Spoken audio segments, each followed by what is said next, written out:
बात कर रहे हैं एक ऐसे ट्रक की जिसको पूरे 8,500 किलोमीटर ट्रेवल करना था। लेकिन मसला सिर्फ ये नहीं था कि ट्रक को इतना लंबा सफर कैसे करवाया जाए, बल्कि असल मसला ये था कि इस ट्रक में बर्फ का एक बहुत बड़ा ब्लॉक रखा गया था जिसको अफ्रीका के आग बरसाने वाले सहरा से सही सलामत गुजारना था। यानी जिस सहरा में बर्फ तो क्या लोहा भी नरम पड़ जाता है, उस सहरा में इस ट्रक को पूरे 10 दिन गुजारने थे। लेकिन चैलेंज ये था कि किसी भी हालत में बर्फ पिघलने ना पाए, और वो भी बगैर रेफ्रिजरेटर के।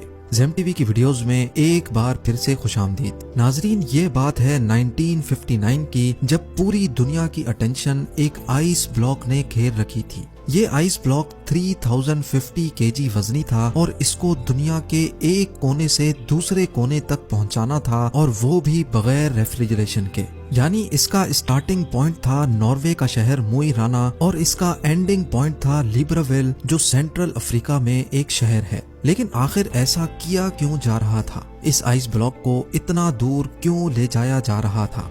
असल में ये मामला शुरू हुआ था एक साल पहले, यानी 1958 में। लग्जमबर्ग यूरोप का एक मुल्क है जहां से एक बहुत फेमस रेडियो स्टेशन चलाया जाता था। ये ब्रॉडकास्ट रेडियो लग्जमबर्ग के नाम से पूरी दुनिया में फेमस थी। इस रेडियो स्टेशन की तरफ से सारे सुनने वालों के लिए एक अनोखा चैलेंज रखा गया, और वो चैलेंज ये था कि अगर कोई भी आदमी 3 टन वजनी आइस ब्लॉक को आर्कटिक रीजन से अफ्रीका तक लेकर जाएगा तो उसको एक बहुत भारी इनाम दिया जाएगा।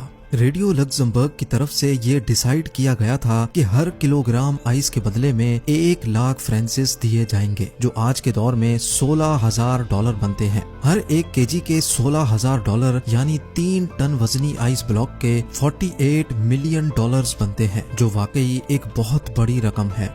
लेकिन इस चैलेंज के कुछ रूल्स भी थे। पहला रूल तो ये था कि ये आइस ब्लॉक 1 पीस में लेकर जाना है। दूसरा रूल था कि इसको सिर्फ बाय रोड ट्रांसपोर्ट किया जाएगा। तीसरा और सबसे मुश्किल रूल ये था कि चैलेंज को पूरा करने के लिए रेफ्रिजरेटर का इस्तेमाल नहीं किया जा सकता। रेडियो लग्जमबर्ग ने इतना भारी इनाम इसी वजह से रखा था क्योंकि उनको अच्छी तरह मालूम था कि इतना बड़ा आइस ब्लॉक आर्कटिक रीजन से अफ्रीका तक लाना किसी भी सूरत में मुमकिन नहीं है, क्योंकि ये कोई छोटा मोटा सफर नहीं, बल्कि ये सफर पूरे 8,500 किलोमीटर लंबा है, जिसमें 2,500 किलोमीटर अफ्रीका का वो सहरा है जहां टेम्परेचर 50 डिग्री सेंटीग्रेड होता है। यानी बर्फ जो फ्रीजर से निकलते ही मिनटों में पिघल जाती है, वो भला इस हफ्तों लंबे सफर में सही सलामत कैसे मंजिल तक पहुंच पाएगी? रेडियो लग्जमबर्ग ने ये चैलेंज तो दिया, लेकिन यही चैलेंज उनको किस मुश्किल में फंसा देगा इसका उनको अंदाजा भी नहीं था।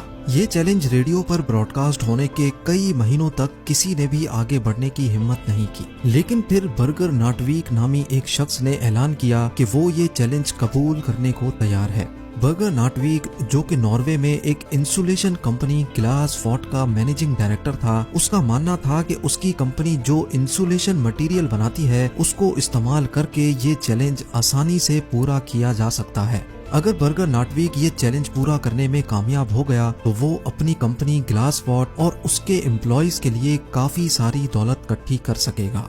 पूरी दुनिया में ये बात फैल चुकी थी कि एक शख्स ने रेडियो लग्जमबर्ग का आइस ब्लॉक चैलेंज कबूल कर लिया है। इस काम को अंजाम देने के लिए नाटवीक ने एक टीम बनाई और चैलेंज को पूरा करने के लिए काम शुरू कर दिया।